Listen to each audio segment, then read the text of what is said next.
Okay, so I'd just like to welcome everyone to the second day of the virtual conference. I'm at GSE, and this is the IMS stream. So you're in session 2G, and this one will be on ensuring data continuity, hybrid cloud strategies for resilience in IMS environments. So this will be examining symbiotic relationship between on-prem and cloud components. Organizations can then fortify their ability to handle disruptions and enhance data availability and optimize overall system performance.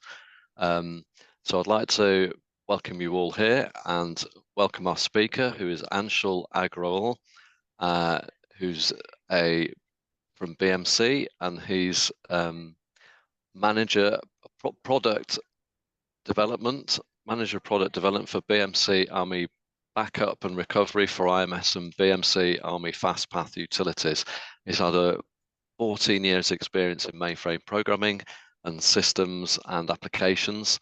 I'd just like to say for everybody, if you'd like to ask questions during this meeting, then please unmute yourself and ask that question, because Anshul is happy to take questions during the presentation. So without further ado, I'll hand you over to Anshul, and thanks everybody, and have a good session. Thanks, Tom, and thanks everyone else for joining this session. So good morning, good afternoon, and good evening to all. I know that people are joining from across the globe. That's at least I hope. So today we are here to talk about, ensuring data continuity. We know that IMS is already a resilient system due to a lot of its features which exist today, right? So we will further talk about, integrating IMS and the possibility of, seeing the integration of IMS with the cloud technology, and then it could further be more resilient going forward.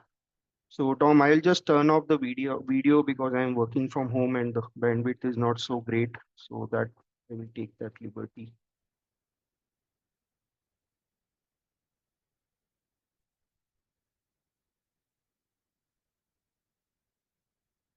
Okay, hopefully it will be better now. Okay.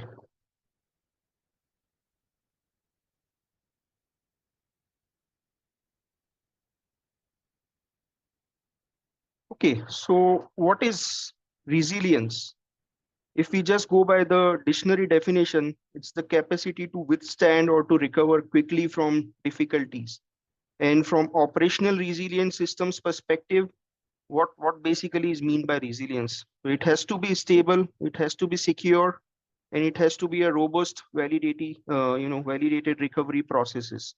So obviously here we are talking about IMS, and from IMS perspective, we know that it's a very resilient system in terms of high availability, data integrity and recovery, disaster recovery, resource management, and monitoring and alert.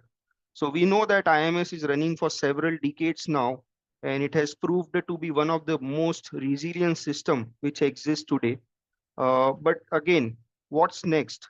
Where are the loopholes, and how we can fill those loopholes so that IMS can become more resilient going forward?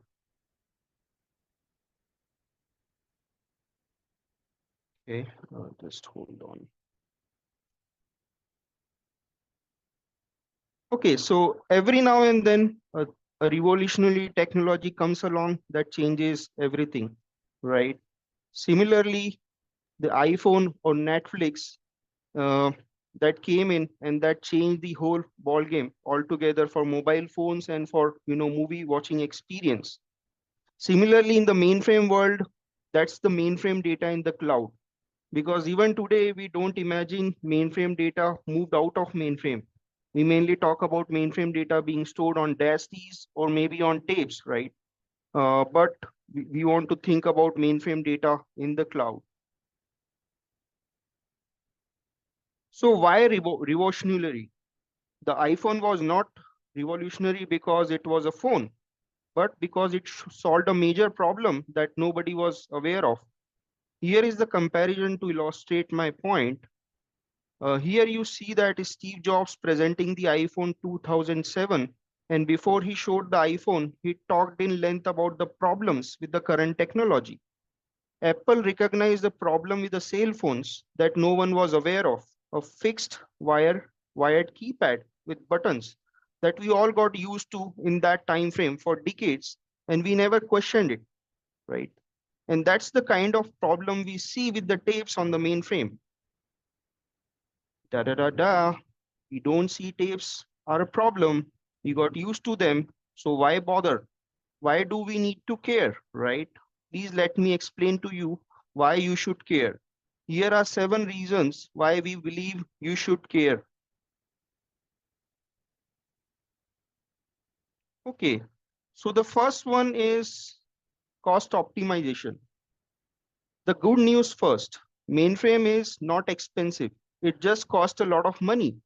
But today, traditional tape-based VTL hardware and software infrastructure like HSM and RMM or similar are very expensive.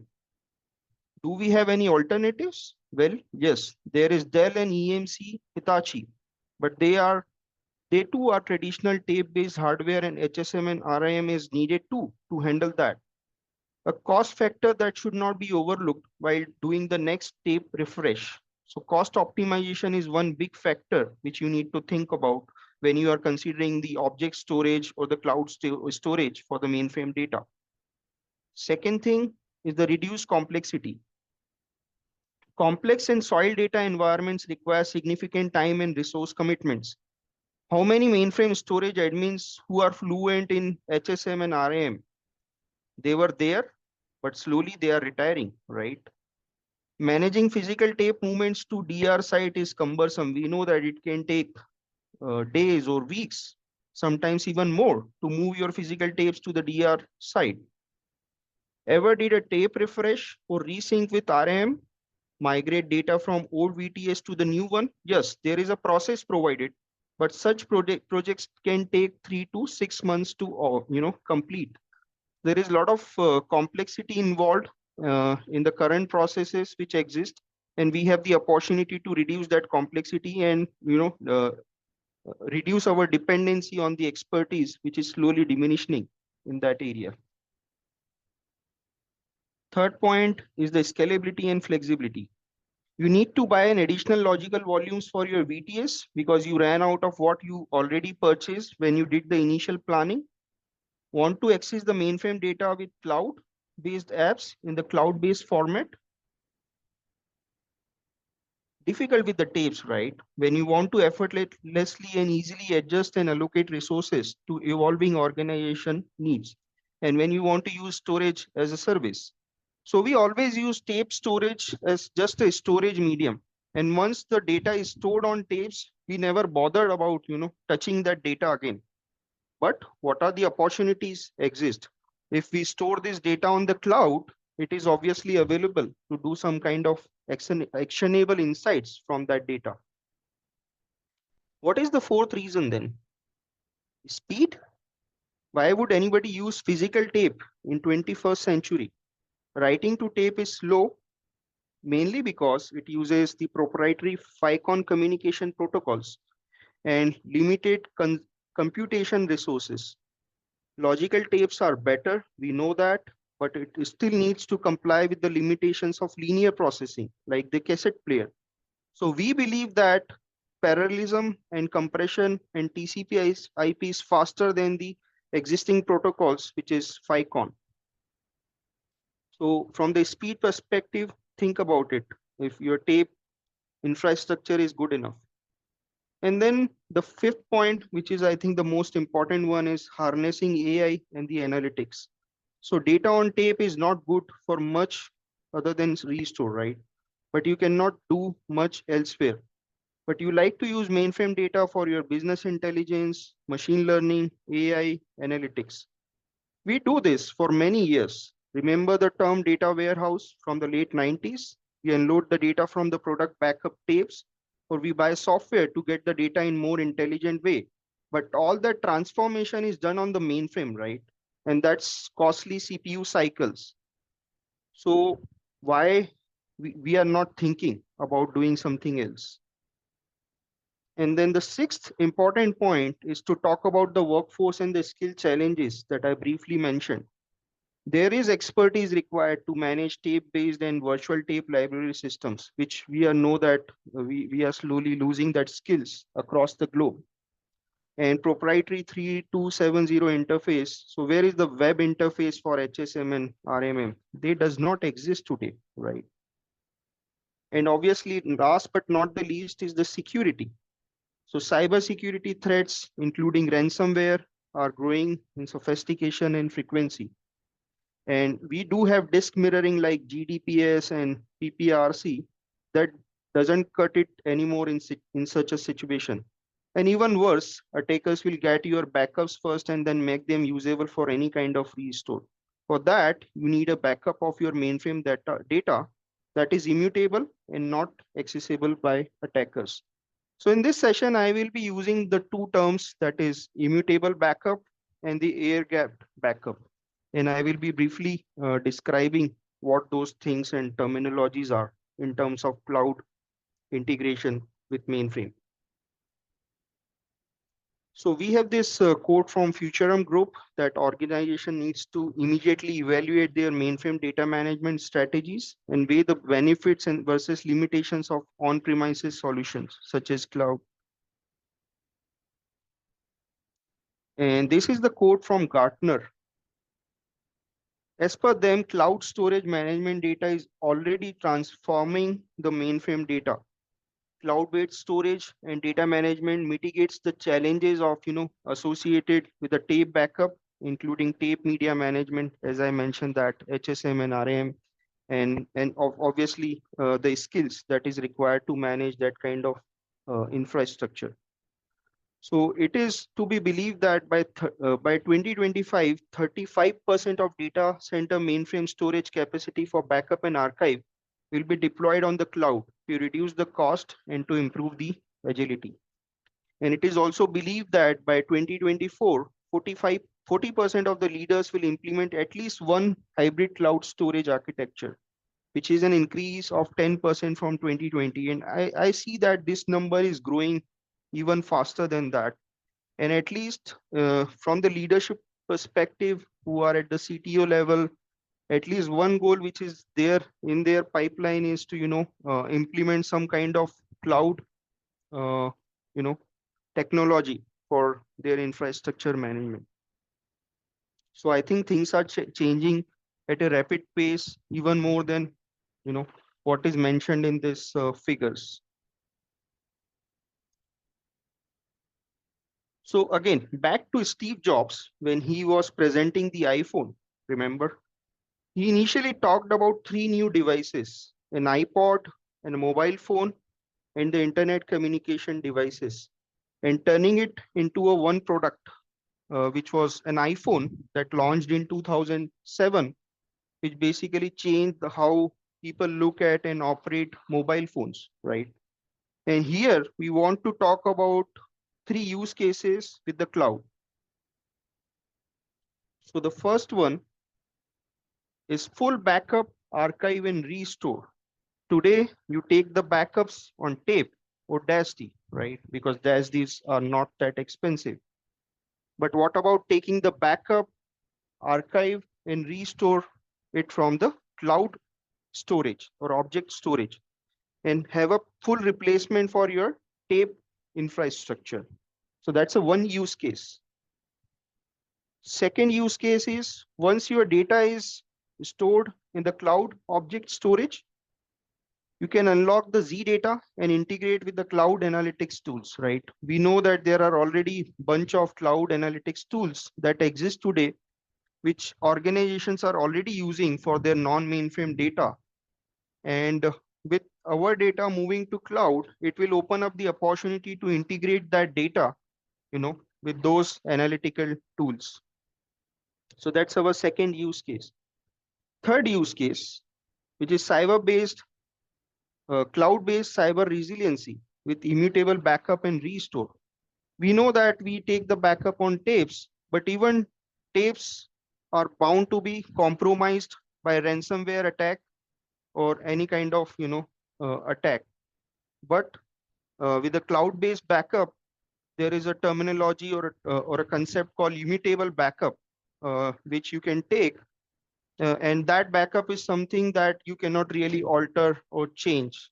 So any backup which you cannot alter or change by any mechanism at all, that is called immutable backup. So the third use case is to take an immutable backup, and in case of something like ransomware attack, use that immutable backup to restore your database to a point of consistency. So these are the three main use cases, and we basically want to see if these three use cases can be integrated in an IMS environment to further increase the resiliency of IMS uh, environments. Okay, before moving further, we might have heard about these terms, right? Whenever we heard about cloud terminology, there are three types of cloud: private cloud, hybrid cloud, and public cloud. So a private cloud is a cloud environment in which the infrastructure and services are owned and operated by a single organization. For example, a company or a government, and it is accessed only by authorized user within that organization. Private cloud organizations have their own data center. Private cloud provides a higher level of security. For example, HPE, Dell, VMware, etc. What is public cloud? A public cloud is an environment in which the infrastructure and services are owned and operated by a third-party provider and made available to public over the internet. The public can access and use shared resources such as servers, storage, and applications. And the main thing is you pay for what you use. So that's mainly software as a service. And we have few examples of public cloud providers, that is AWS, Microsoft Azure, and Google Cloud Platform, that generally we call GCP. So that is private cloud and public cloud. But what is hybrid cloud? A hybrid cloud is a combination of both public and private cloud environments that allow organizations to take the advantage and the benefits of both the worlds. It manages traffic levels during the peak usage period. It can provide greater flexibility and scalability and cost effectiveness than using a single cloud environment. Examples are IBM, Data Core Software, Rackspace, ThreadStack, and there are others to name. So what is good for your mainframe environment? And there is no single answer or good answer for that. You need to evaluate your needs and then take a decision whether you want to go with the private cloud, hybrid cloud, or with a public cloud to store your mainframe data. So who should care about hybrid cloud object storage for mainframe data? There might not be many people in your organization who will be care, but there will be at least two. The one will be the head of your data storage management, and the other would be your storage administrator. So from a storage management head perspective, we need a modern alternative to our obsolete tape-based and VTL infrastructure that should be easier to use and makes our data more actionable. And obviously, cloud is an answer to that question. We need the flexibility to mine our data to extract new and valuable insights so that we can transform our businesses. And the answer to that question is cloud technology. And the third thing is we need to transform our mainframe data to make it easier to access in object storage and make it reliable by analytics engines in AI and ML. And this will help us identify the opportunities for innovation that better serves our customers. So again, the answer is the cloud technology, moving your mainframe data to object storage. From the storage administrator perspective, running a tape-based or VTL-based backup infrastructure can be very cumbersome and too complex. We know that how complicated HSM and RAM procedures are from a storage administrator perspective. We are losing mainframe specific skills as administrators are retiring. So we need to utilize this industry standard cloud storage that lowers the requirement for specialized mainframe skill sets and replaces the proprietary tape infrastructure with the immutable copy of mainframe environment. Now I will move little bit into the security aspect of the mainframe, right? So what are the results of poor mainframe security? So we have some examples. Scandinavian bank hacked and money was stolen. This is a real life example. In June 2023, on the last Friday of month, online and mobile banking become inaccessible due to expired certificate. That is a real life example in the mainframe environment. And 59,000 employees' data stolen from a major worldwide eyewear manufacturer. That's a real life example of a mainframe environment. So two of the biggest myths of mainframe security. We always think that my mainframe is secure. It is not public facing. But human error is responsible for 82% of data breaches. And there are people who think that mainframe cannot be hacked and it is immune to ransomware. The mainframe can be hacked. It is not the most secure. It is the most securable when it comes to ransomware. So we always think that it's always a secure environment, but we may need to make it secure, right? It's not by default secure. We need to put those protocols in place so that it can be secured because it is the most securable environment.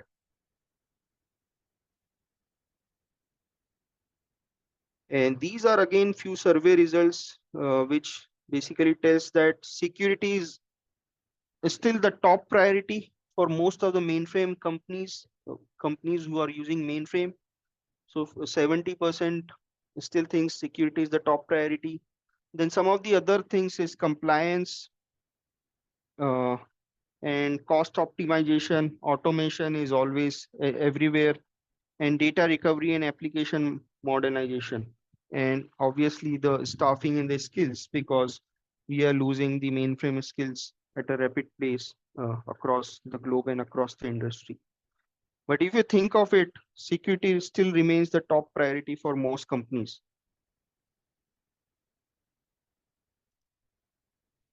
You might be hearing this term a lot, which is called DORA, Digital Operational Resilience Act. If you go on LinkedIn, if you go on any kind of social media, you will hear about DORA. So what exactly is DORA? The Digital Operational Resilience Act timeline started with the formal adoption by the Council of European Union and the European Parliament in November 2022. And the DORA regulations will go into effect on January 17, 2025. So why DORA is happening now?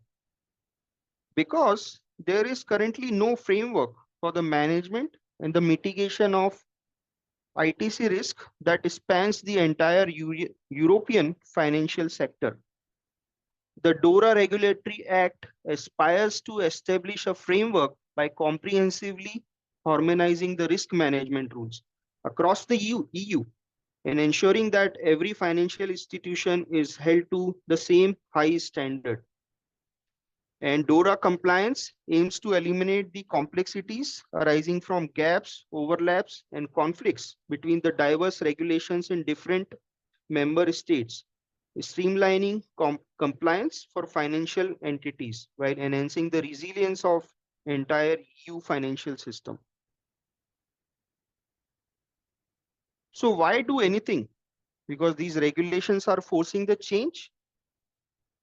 Immutable backup projects are mandated, and whatever procedures that exist today, they are still incomplete and they are exposed to the vulnerabilities.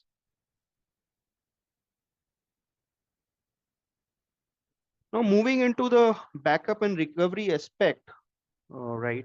From an IMS perspective, obviously there are several factors which we need to think about, and I cannot imagine IMS shop today which can operate without a proper backup and recovery strategy. So obviously, the first thing is you need to identify your critical data. Uh, Again, there could be some databases which are critically getting updated every hour or every minute or every seconds. There could be few databases which are not touched in months or maybe years. So you need to identify your critical data and then identify the backup frequency, how frequently you want to take a backup, and then what kind of backup you want to take, whether you want to take a full backup or an incremental backup, or image copies by the previous image copies, things like that.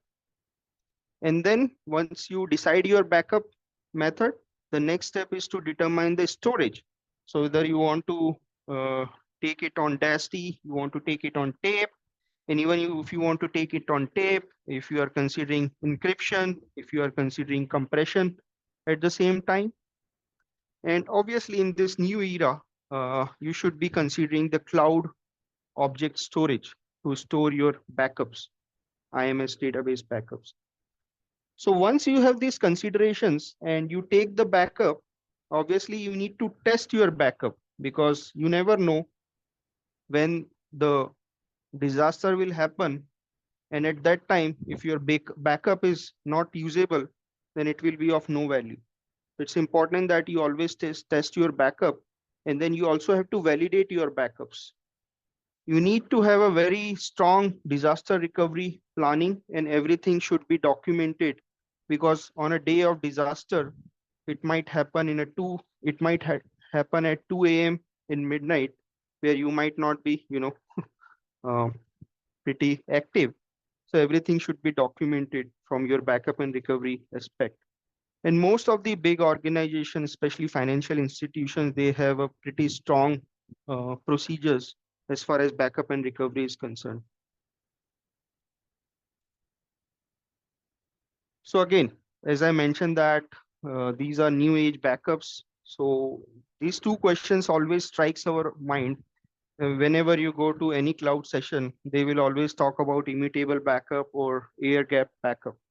So I just wonder if any one of you here has ever heard about something called immutable backup or air gap backup. Probably you have heard about it, but Indeed. you might not know. Yeah. So an immutable backup, it refers to the backup that cannot be modified, it cannot be altered, it cannot be deleted once it has been created. The term immutable means unchanging or unalterable. In the context of backups, immutability is an important feature to ensure the integrity and reliability of your backup data. And as far as air gap backup copy is concerned, it refers to a backup that is physically isolated from the computer network or any other online connection. This isolation ensures that the backup data is not accessible from the internet or any other network, thereby providing an extra layer of protection against cyber attacks such as hacking, malware, or ransomware attack. Because there is no connection at all, and your air capped copy is, stored at a secret place where it is an immutable copy which cannot be altered. So whenever you think about, even in the mainframe environment, think about these terms, immutable backup and the air gapped backup. Then whenever we talk about backups from an IMS perspective, it's obvious that we always talk about image copy. So everyone is probably familiar with these first two, but may not be with the others. So what is batch image copy? You take your database offline and make a copy. Simple recovery points, no log data needed. What is fuzzy image copy? Your database stays online, copy the database registered in DBRC as concurrent, and log data would be needed for recovery. What is incremental image copy? Your database stays online, but we don't copy the database. We use previous image copy and change accumulation data that is used to create another image copy, which is recorded in DBRC as concurrent. In this case, database is never touched. Only the assets are recorded in DBRC. And another thing to consider, especially if you are using specialized backup and recovery products, is to use a snapshot image copy. which allows you to get a batch image copy while the database is online for updates. A quick QoS at the beginning is required to request DBRC authorization. The DB is then released. A snapshot copy is created using pre-images of any updated database blocks and the database blocks that has not been updated by application program during the copy process. This allows for true batch image copy. So basically this decision or the selection depends on your SLAs, and you would need to determine which of these types of image copy you need to take.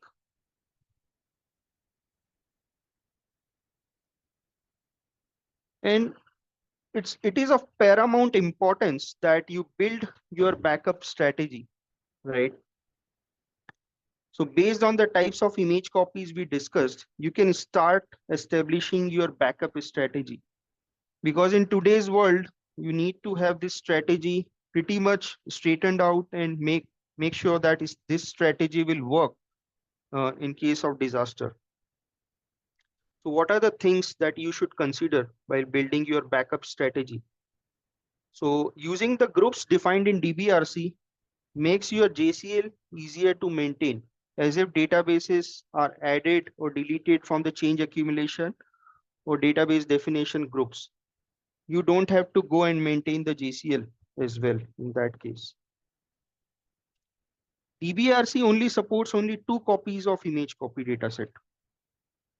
But advanced image copy utilities can give you the ability to create up to 10 image copies during a single execution using recovery extensions.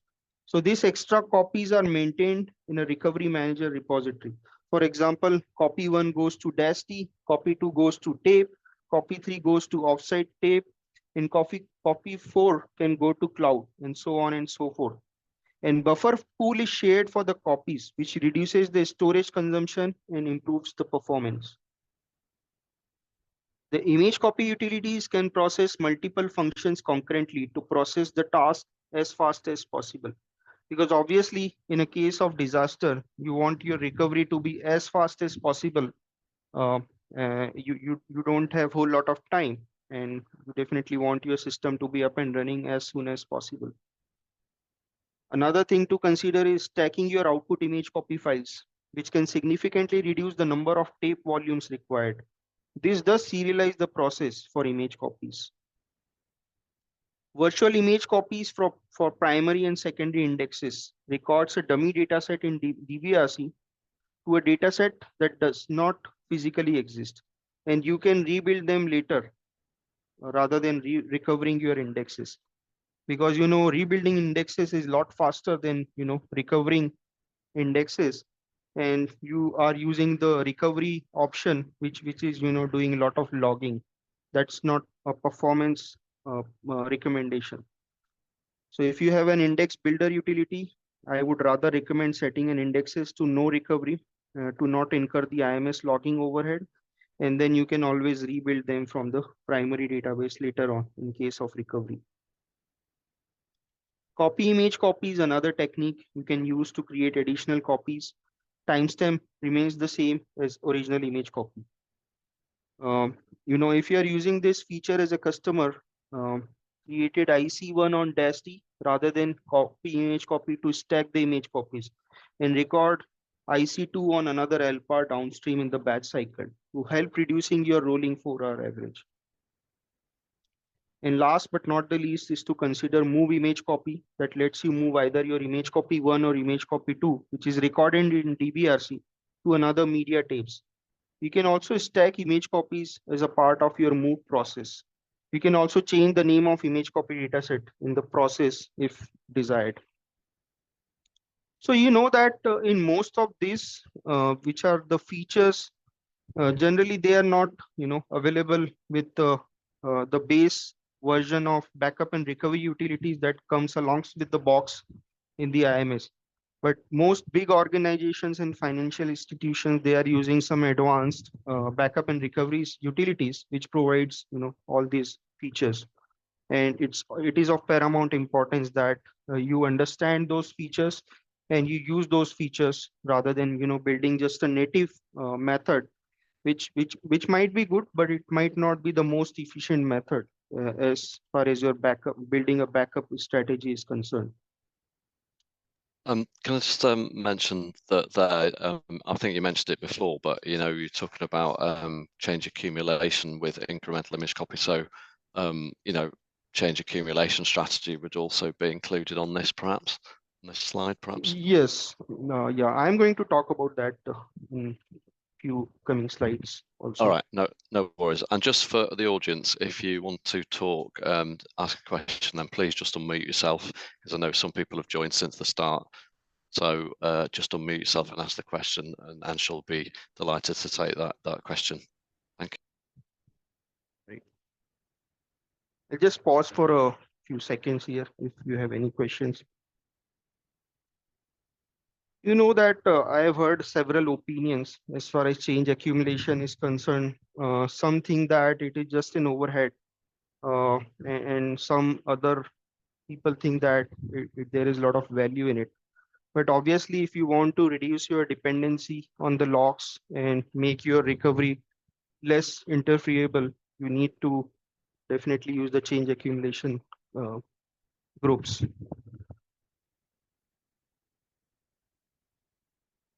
Okay.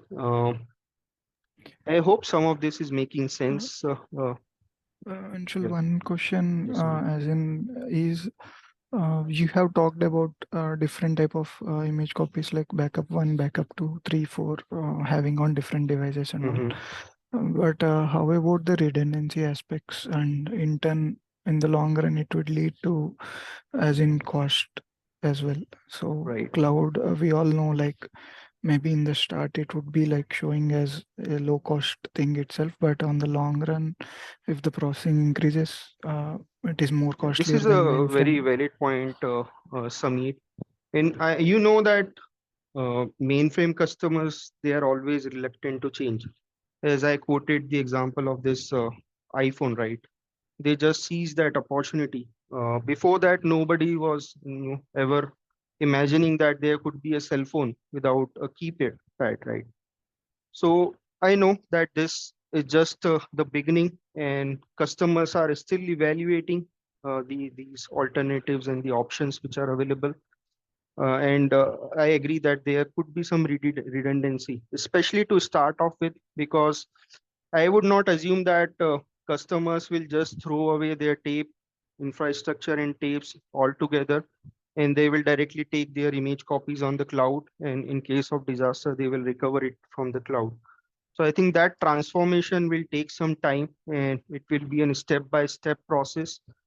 Initially, I agree that there will be some redundancy because you might be taking the image copy on tape, on DASD, and then also on the cloud. But as I think we go forward and customers, they start seeing more value and they start seeing, less threat, because at the end of the day, you're talking about backups, and customers still are reluctant to move to something new. But I think that transformation is starting in a lot of organizations where they are, looking at this alternative and going step by step, uh, and not, going very aggressively where they are simply replacing their tape infrastructure with the cloud. So it will take time, and eventually, when customers gain confidence and they will have a proof point that okay, yes, cloud uh, infrastructure is the way to go forward, and it's the future, and there are no issues.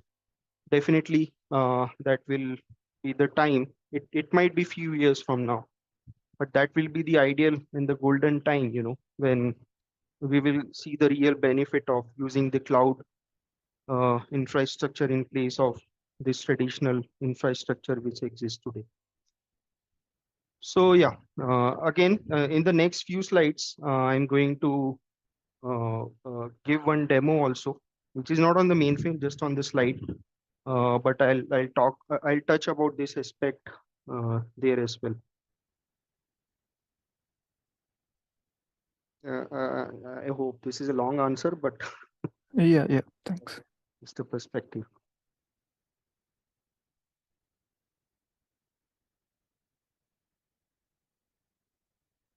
Okay, So as I mentioned that when the disaster will actually happen, that's a kind of mayday for your database administrator and other stakeholders who are involved. And obviously everybody's goal is to, restore to a point of consistency as soon as possible. So it is important that the that process should be efficient, right? So taking backups, that does not generate any revenue for your company, right? Because you're just taking a backup and you don't know, you might need it the next day, you might not need it in the next 10 or 15 years. But always think of it as a insurance policy. So you won't want to make sure you optimize your coverage, like right what we do with our insurance policy. Sorry, back. Okay, so let's talk about few things from the efficiency perspective. The first thing is the conditional image copy. If the database has not been updated since the last image copy, there is no need to create a new image copy. The purpose of the feature is to avoid taking unnecessary and extra image copies, saving processing and data storage resources with no compromise to data integrity. You can specify the maximum number of days allowed since your last image copy. And you can also, with the specialized backup and recovery product, you can simulate this process and you can evaluate and, determine what is the best way to implement this. Because you might have 100 database in your shop and maybe the top 20 databases, they are actively being updated every second of the hour. But there might be other set of databases which is not touched in days or even months, right? But you cannot have a single strategy that you want to take image copy thrice a day. But that strategy is not good for all the database in your shop. So you need to be, careful, and you can use these features like conditional image copy that if there are activity and updates, then it will make more sense to take an image copy. Otherwise, you can simply skip that. There is another feature called Smart CA, which helps manage the size of change accumulation dataset so that it doesn't grow too large to be processed effectively during a recovery. For example, you run the change accumulation periodically throughout the day and run an image copy at the end of each day. The image copy would only be created when the change accumulation size exceeds the limit you have defined. Once the image copy is created, the CA size gets reset for the next change accumulation run. And at the recovery time, you will need your datasets, database dataset allocations. So it's imperative that you keep this information up to date. There are several options available for compressing your output image copy datasets in terms of, compressing your data. Free space element elimination, common characters, and full characters. This is typically the one you must weigh the pros and cons. No compression equals to less CPU, but more SD and tapes versus more CPU, but a fewer tapes. So there is always, that process that you have to strike the balance between the two. You cannot simply overdo one thing and, suffer on the other. And then you, from the automatic restart perspective, you can save substantial elapsed time on processing resources for a job step, preventing reprocessing of your completed work if the job step fails. At restart, no changes to the JCL are needed. Simply restart from the failed job step. So these are some few recommendations, which you can keep in mind, which can simply help you to expedite your recovery process and makes your process efficient in case of when the disaster happens. Just Okay. clarify, do you mean automatic restart of batch jobs or utilities, for example, for that last point? No, Dom, I meant to say that if you have 5 steps, it is always, if your job has failed on step 4, it is always advisable to start from step 4 because the work till step 3 is always is already done. So there is no point in you restarting your recovery from the beginning. Okay, so in Because- recovery, right? Okay, Yeah. yeah. Okay, thanks. Okay, so here is the slide for the change accumulation. So I hear different opinions on whether you should run change accum or we should only do that at the DR. It runs too long.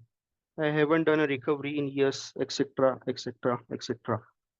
But here are some of the things to consider. You know, using change accumulation allows for longer periods of time between the image copy without impacting recovery times and help relieve pressure on your batch windows. Also, recovery runs faster using change accumulation as input. It's not having to process all the data in your logs at recovery time. CA is basically a sort process which throws away all the DB updates except the latest one, and then sorts the updates in the same order as the image copy.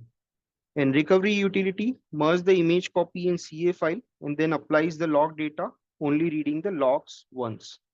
So it is highly recommended, especially if you are a big shop, to use the change accumulation and reduce your dependency on the log dataset. The standard IMS utility, which comes with the box, was designed to only recover 1 DB dataset per run. So you could end up reading the logs over and over again, right? But the specialized recovery utility, you will read the logs once, even if you are recovering multiple databases. The last thing you want to find out is your log is no good. Better to find out before you need it if there is a problem, right? So you can react accordingly, resolving the problem before it becomes a disaster. Also, another recommendation is to exploit 64-bit memory, virtual storage above the bar, and the zip processing to reduce your standard CPU time and the elapsed time. And last but not the least is DBRC can maintain the information about one copy of each change accumulation dataset. DBRC provides no assistant with the management of additional copies. Just like image copy utilities, you can use the recovery extension features to record, maintain, and use the information about additional recovery assets with almost no or minimal effort. Again, I'll pause here. I still have few slides to cover and an important demo. But I'll pause for a few seconds if you have any question here.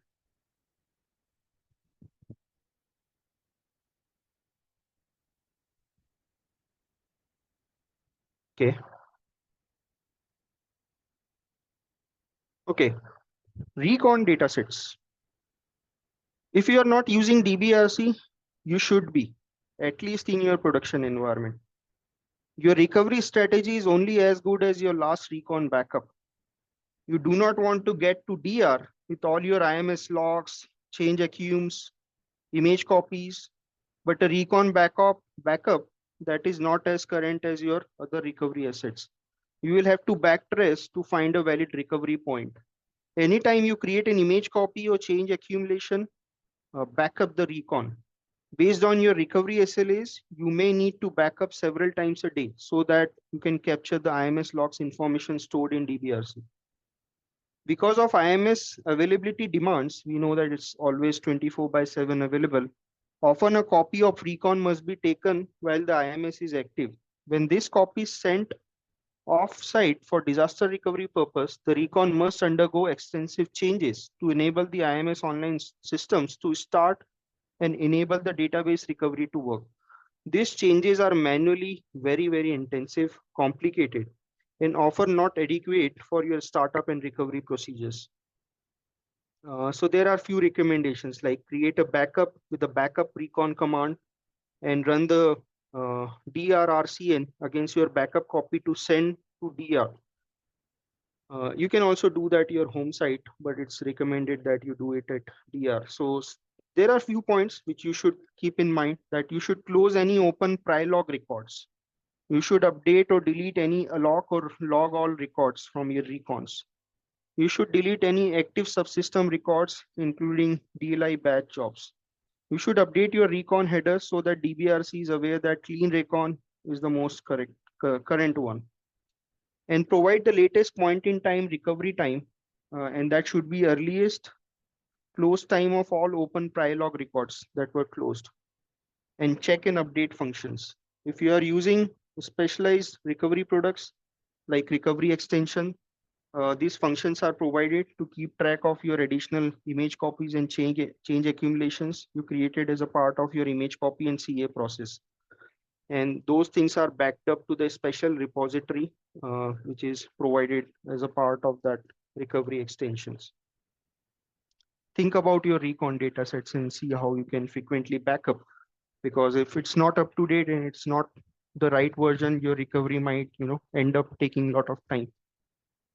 And in my tenure, I've seen a lot of customers, they are not, religiously cleaning the recons. I've seen entries that exist even from 20 years back, which are just obsolete.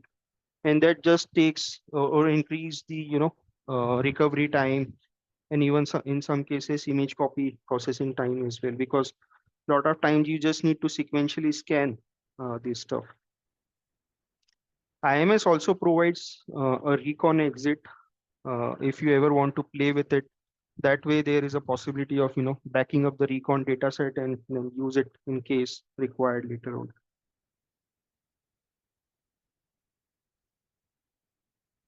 Okay.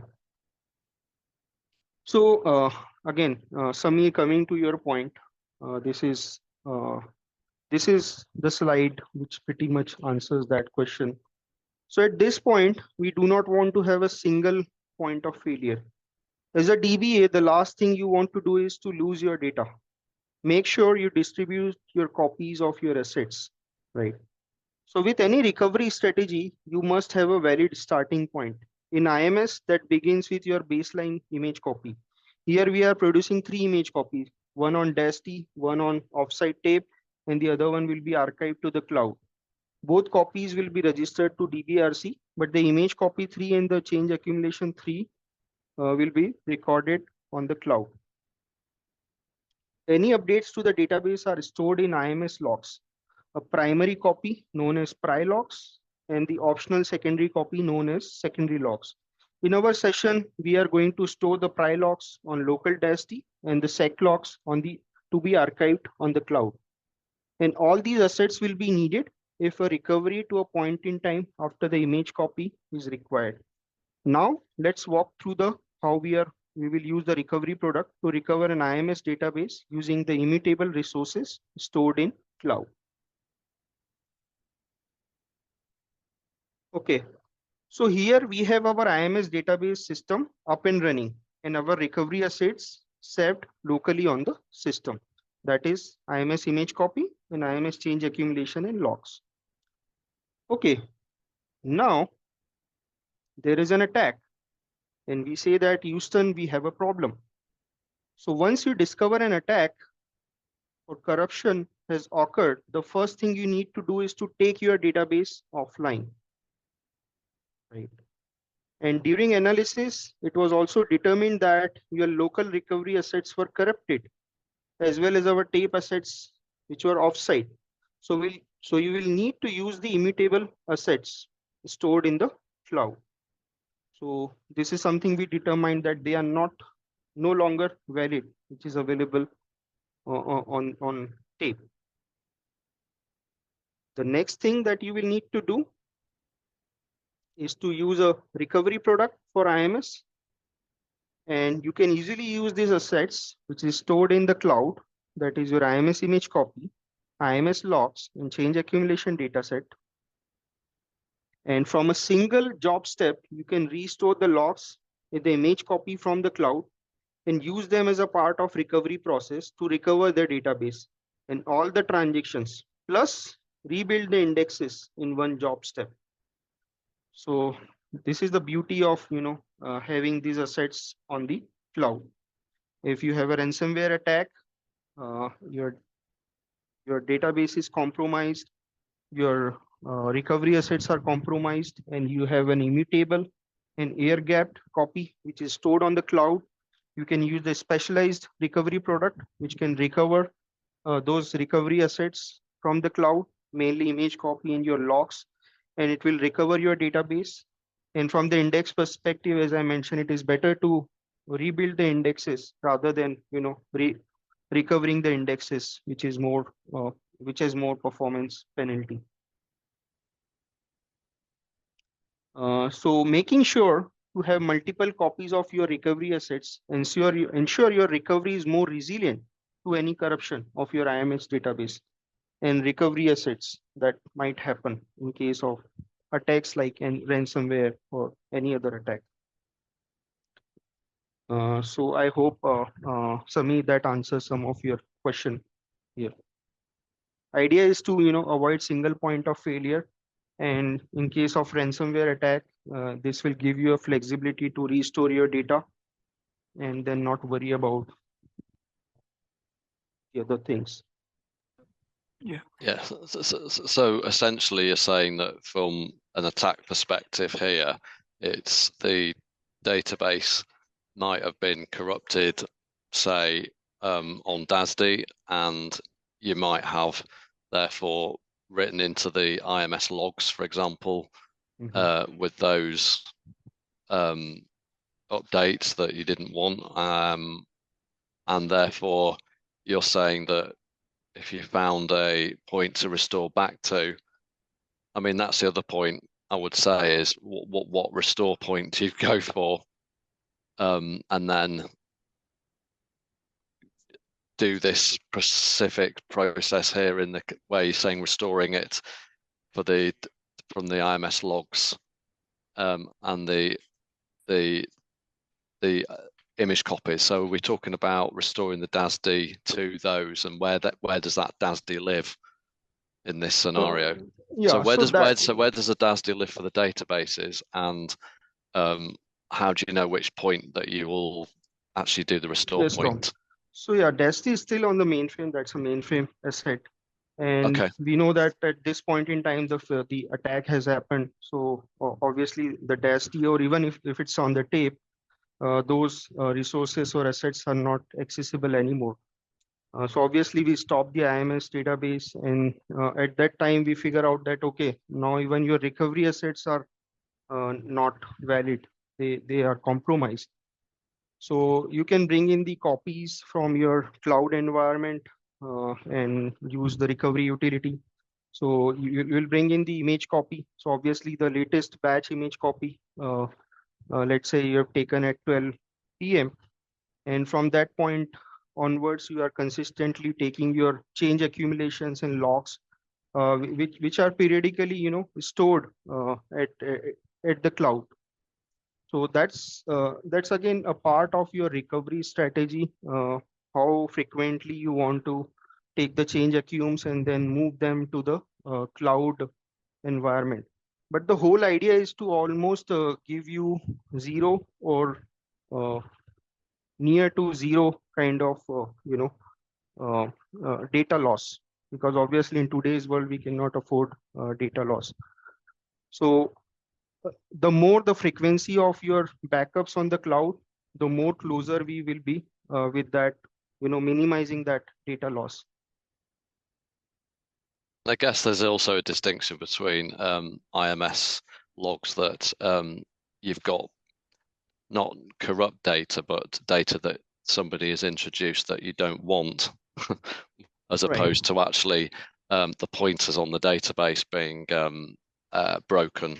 So there's a difference there, and that I guess there's a lot of techniques, and it's a big discussion as to what how you identify that and move to that restore point in the cloud, I guess. Right, and in that case, probably it would be good idea to have a security product in the mix as well, because as early as you detect your attack, it's important to trigger some action to restore it. So if you have a security product in the mix, like yesterday we were talking about, that cyber security thing where you have filters on your database reads and writes, and it will immediately trigger an alert.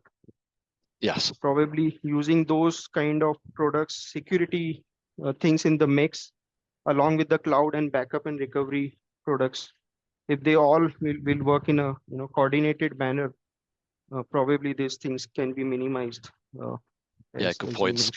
good points. Thank you. Okay. So these are just few considerations like RPO and RTO. RPO is the maximum amount of data you can tolerate losing. And in today's world, banking and financial institution, that probably is going to be 0. And what is RTO? That's the maximum length of time it should take to restore following an outage. In today's world, we almost want recovery instantaneously. So yeah, these points are important. And you could have a different SLAs for, sorry, you could have a different SLAs for various applications. So systems that drive your business and generate the most important revenue are the most important to keep operational and should have a low RTO and RPO. And your application teams should be aligned with your recovery strategy. A lot of times that happens that they are not properly onboarded, and that results in a problem later on. And always keep watching your existing procedure, because the procedures which might be written 10 years back, they might not be good today. So it's important that constantly and periodically you review your procedures and keep updating them to make sure they are current, right? And one thing I would say is keep testing, and keep testing your stuff. And use the features that are available. A lot of times we go with our gut feelings, but especially if you are just doing the DR exercise and simulations, it's important to consider this recovery features which can make your recovery process efficient, and it can bring down that RTO time that we have talked about. And as I mentioned, these are just some closing thoughts. It is very critical that you not only develop the sound strategy to back up your IMS environment, but you must test the process. Each time you test, you probably find new ways to improve and fine tune your recovery procedures. I can't emphasize testing enough, because it's no longer a matter of if I need to do a recovery, but when you need to be prepared. So yeah, with that, again, I know that some of these things are still on the early stages of innovation and research, but I think a lot of organizations, they are actively considering this. And this is, if this thing has to thrive, it will be a transformation. And I don't think it will happen overnight. It will be a cautious step-by-step, process, which will take some time. But this could be revolutionary. So yeah, Dom, with that, I'll just open it up for questions. I know that we are already past the time, but yeah, you're almost perfect on time. So if anybody's got any other question, that's great. Thanks, Anshul. Any questions generally at the end? You can take one or two, then just unmute yourself, and then you can ask that question. You should be able to do that in this room. And just to emphasize, this was actually a recorded session, so I didn't say that at the start, but they're all recorded, as every session is, and they'll be available for playback when you log on at another time. So that's available. And as Anshul's just put the slide on for the feedback, please, we love your feedback. So please get the QR code there, scan it into your mobile, and just do the short feedback form. We'd be very appreciated of that. But has anybody got any final questions or things they'd like to say?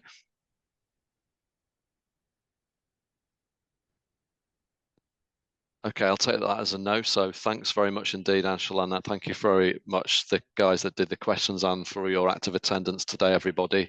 And we hope you have a good rest of the conference. We've got the next stream coming up in half an hour on the IMS side, which will be for dynamic management of IMS Connect environment without recycling IMS Connect. So look forward to seeing some of you on that one. And thanks everybody, including Anshul, for that presentation and your active attendance today.